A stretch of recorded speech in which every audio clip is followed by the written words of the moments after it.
Bonjour, ma mamie vient me demander ça va être sur quoi ta vidéo. Je lui dis le bilan de l'année 2020. Elle me dit oh, bon courage. Et oui, quelle année. Je suis pas là pour remuer le couteau dans la plaie, vous me connaissez, ça me ressemble pas, mais je voulais simplement par respect, par soutien adresser une tendre pensée à toutes les personnes qui ont perdu un proche durant cette période, toutes les personnes qui ont perdu leur emploi, qui ont perdu leur santé physique, mentale. Courage et surtout n'abandonnez jamais. Et aussi je pense qu'on peut dire un immense merci à tout le personnel soignant et d'une manière générale toutes les personnes qui ont risqué leur vie pour soigner celle des autres. Juste merci. Et cette année a été tellement what the fuck que je me devais de faire un bilan de cette année tragique, parce que sinon si on n'en tire aucune leçon, si on fait aucun bilan, bah ça aura servi un peu à rien. Et dans tous les messages que j'ai lus, vous avez tellement grandi parce que justement je vous ai demandé sur Instagram qu'est-ce que 2020 vous a appris et comment cette année vous a fait évoluer, et j'ai été mais subjuguée par vos réponses. Franchement peut-être que vous en rendez pas compte mais vous êtes incroyable, vous m'inspirez tellement et c'est pour ça que je voulais absolument intégrer vos réponses dans cette vidéo, parce que les messages les uns après les autres, si vous aviez vu, ça crée une sorte de boule d'énergie tellement positive, et je suis sûre que ça va rebooster celles et ceux qui sont un petit peu perdus à la fin de cette année. Et je pense que la toute première leçon que je peux tirer de 2020 et qu'on peut tous tirer, c'est l'adaptabilité. En fait c'est une pandémie voilà, qui nous est tombée dessus et on n'a pas eu d'autre choix que de s'adapter, de rebondir. Et c'est d'ailleurs ce que j'ai lu parmi vos messages. J'ai surtout appris à m'adapter à l'imprévu, ça a changé mon regard de manière positive. Et ça montre bien que face à un problème, quand on est au pied du mur, qu'on peut plus exercer son activité,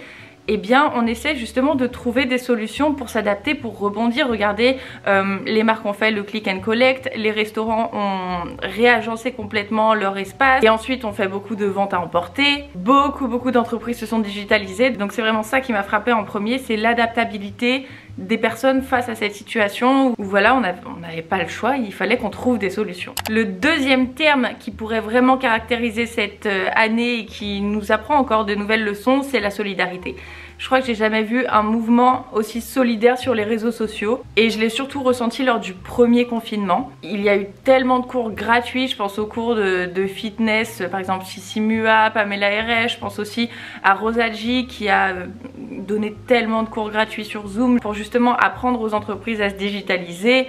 Ça m'a vraiment réchauffé le cœur de voir tout ce grand mouvement de solidarité pour qu'on se sente un petit peu mieux physiquement, mentalement. Vraiment j'ai été émerveillée par tous ces gens qui ont donné de leur temps, donné de leur personne gratuitement, sans rien attendre en retour. On nous a totalement privés de cette liberté qu'on pensait tous acquise, qui est notre vie sociale en fait, notre vie sociale réelle, mais j'ai l'impression qu'on a finalement créé une nouvelle vie sociale à travers les réseaux sociaux. Vraiment on se serrait les coudes et finalement on a fait de nouvelles rencontres grâce à internet. Enfin c'est un outil quand même incroyable. La troisième leçon, la troisième chose que je tire de 2020, c'est le fait qu'on ait totalement redéfini nos priorités. Ça nous a complètement rapprochés de nos familles si on avait la chance d'être confinés avec eux. Et même si on était seul, il n'y a jamais eu autant de FaceTime, il n'y a jamais eu autant d'appels, il n'y a jamais eu autant d'échanges entre nous finalement. 2020 m'a encore plus appris à profiter de mes proches et des choses simples que la vie nous offre. Finalement, on a pris conscience qu'on pouvait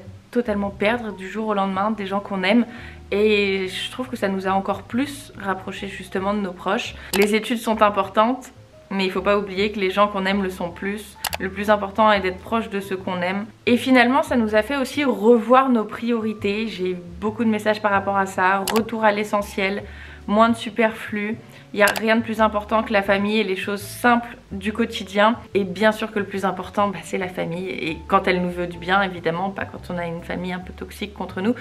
Et la santé, surtout la santé. Voilà, je vois vraiment un retour à l'essentiel, aux bases. Là en 2020 on pouvait pas se distraire en allant au cinéma, en allant au musée, en boîte de nuit, dans des bars, en allant faire du shopping. On avait vraiment le strict minimum et on s'est rendu compte qu'on vivait très bien avec ça et que finalement on n'avait pas besoin de toutes ces distractions, de dépenser autant d'argent dans des sorties etc. Et limite qu'on était plus heureux avec moins de choses. Alors bien sûr que ça nous manque, mais on s'est rendu compte que c'était pas si essentiel que ça. Quatrième mot d'ordre de 2020, je pense que c'est la gratitude. Je pense que j'ai jamais été aussi reconnaissante et j'ai appris aussi à donner beaucoup plus de valeur aux choses que je pensais totalement acquises. Par exemple ma liberté de sortir mon chien. souvent j'avais la flemme, je me disais oh non il fait froid et tout, faut que je sorte Poppy. Et maintenant je peux sortir plus d'1 heure et je suis en mode oh, et ça me rend heureuse. Et par exemple j'ai failli perdre ma grand-mère, je vous avoue qu'elle a failli ne pas être là à Noël parce que elle avait un cancer de la langue et elle a guéri de ce cancer à 90 ans. Et c'est là que tu te dis que bah voilà, rien n'est acquis, que la santé c'est vraiment ce qu'il y a de plus important et qu'il faut vraiment profiter à fond des gens qu'on aime, leur dire qu'on les aime le plus souvent possible. Et justement en discutant avec ma grand-mère, je me suis rendu compte qu'il y a vraiment des choses mais tellement simples qu'on prenait pour acquises. Par exemple l'eau. Je lui demandais quelle est l'invention qui a le plus révolutionné ta vie, celle de ta mère, etc. Et elle me disait c'est la machine à laver le linge. Parce qu'avant, elle prenait tous les vêtements, elle allait à la rivière et elle frottait comme une dingue. Et c'est tellement bête, mais elle me disait, tu vois Marie, l'eau, on t'apprend pas assez à l'école que c'est la ressource la plus importante. C'est ça qui te permet de chauffer ta maison, c'est ça qui te permet d'avoir l'électricité. L'eau, c'est vraiment la vie et on la prend trop pour acquise finalement. Ça m'a vraiment ouvert les yeux. Je me suis dit, mais ouais, finalement, on prend tout pour acquis alors qu'on devrait être reconnaissant et avoir de la gratitude pour toutes ces choses là qui nous permettent de vivre très confortablement. Et là encore j'ai eu tellement de messages par rapport à ça, réaliser que la vie était belle, j'ai ressenti ce moment où tu réalises que tu es heureux.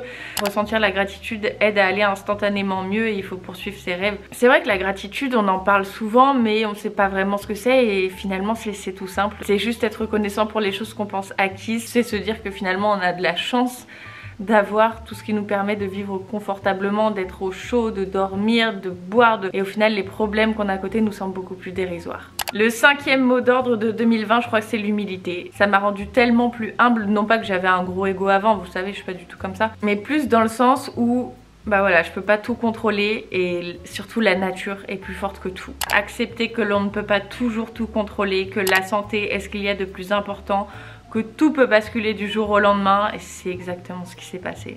Effectivement, on s'est rendu compte que l'homme n'était pas plus fort que la nature, que tout l'univers qui nous entoure et que même si on fait des plans et qu'on fait tout pour que ça fonctionne, bah tout peut basculer du jour au lendemain et on n'a aucun pouvoir sur ça. Donc je trouve que ça nous rend beaucoup plus humbles. Et justement ça m'amène dans la 6e leçon de 2020 qui est de vivre au présent. Comme il nous a été largement démontré durant toute cette année que le futur est totalement incertain et que ça m'intéresse pas trop de ressasser le passé, mais je suis encore plus dans le moment, à savourer l'instant présent et à le vivre sans anticiper, sans penser au futur et sans me remémorer sans arrêt le passé qui est passé de toute façon qu'on ne pourra pas changer. C'est bien de repenser à nos souvenirs etc.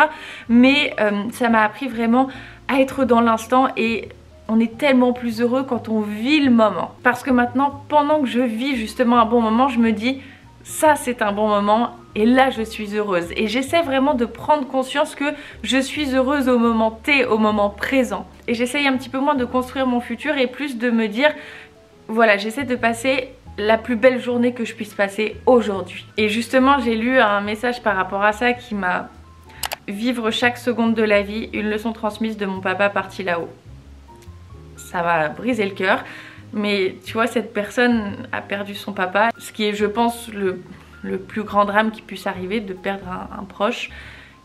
Et elle est là, elle est forte et elle est courageuse et elle arrive quand même à te sortir une leçon et te dire bah tu vois ça te prouve que tu dois profiter de chaque seconde, de chaque moment de la vie. Et ça te met une claque en fait, donc je voulais vraiment vous partager tout ça parce que ça nous permet au final de mieux vivre au présent, d'être plus heureux. Et deuxième chose concernant le fait de vivre au présent, c'est ça nous a tellement appris à arrêter de procrastiner, arrêter d'avoir la flemme de toujours tout faire. J'ai vachement arrêté de remettre au lendemain parce que même si je suis organisée et tout, je suis humaine tu vois, donc très souvent je dis allez ça je le ferai demain. Et finalement tu sais pas de quoi demain sera fait, donc j'ai beaucoup plus tendance à le faire aujourd'hui. Et vous aussi, qu'il faut réaliser ses rêves, ne pas les postposer pour plus tard car la vie est trop courte. Et être dans l'action, car ça sert à rien de procrastiner, on devient plus frustré. J'ai enfin décidé de me bouger, de devenir la meilleure version de moi-même. C'est curieux et assez contradictoire parce que même si on était confiné et qu'on était voilà bloqué dans un endroit chez nous, j'ai l'impression qu'on a été vachement plus dans l'action, à moins procrastiner et à plus faire, plus bouger et ça nous a fait comme un déclic dans notre tête. Je sais pas si ça vous a fait la même chose pour vous, mais en tout cas pour moi ça l'a fait énormément. Et bon, après je vois tous les messages, donc je vois que pour beaucoup d'entre vous également, et ça me fait plaisir parce que je vous le répète tout le temps, être dans l'action. Je pense que le 7e point, le 7e mot-clé est celui qui est le plus revenu, c'est prendre soin de soi. C'est l'envie de prendre du temps pour prendre soin de soi et des personnes que l'on aime. J'ai vu tant de messages de gens qui ont eu un déclic à se dire que la santé mentale est aussi importante que la santé physique, et j'ai vu beaucoup de personnes commencer à regarder des vidéos de développement personnel, à méditer, à cuisiner pour se faire du bien à son corps, à son mental, à se faire des masques, que j'avais besoin de ralentir, de mieux me connaître et de croire en moi. Il y a vraiment cette notion, en fait c'est cette dualité entre le fait de ne plus procrastiner et être dans l'action, et aussi le fait de ralentir, de ne plus se mettre une pression folle et d'apprendre à s'écouter et de prendre du temps pour soi. Et justement j'ai vraiment l'impression que tant de personnes ont réussi justement à trouver cet équilibre entre le fait de se dire allez, j'écoute mon corps, je sais que je dois ralentir pour me sentir mieux mentalement, et aussi le fait que je dois croire en mes rêves et je dois commencer à les réaliser maintenant parce qu'on sait pas de quoi demain sera fait. Et je trouve ça juste tellement inspirant et formidable de lire tout ça, je vous jure, ça m'a requinqué. Le fait que tant de gens réalisent que la santé c'est le plus important et qu'elle peut basculer très vite, ça m'a vraiment fait chaud au cœur. Et alors, dans un thème différent mais qui se rapproche, la 8e leçon que j'ai pu voir et qu'on peut tirer de 2020, c'est vraiment qu'il faut se séparer des relations toxiques.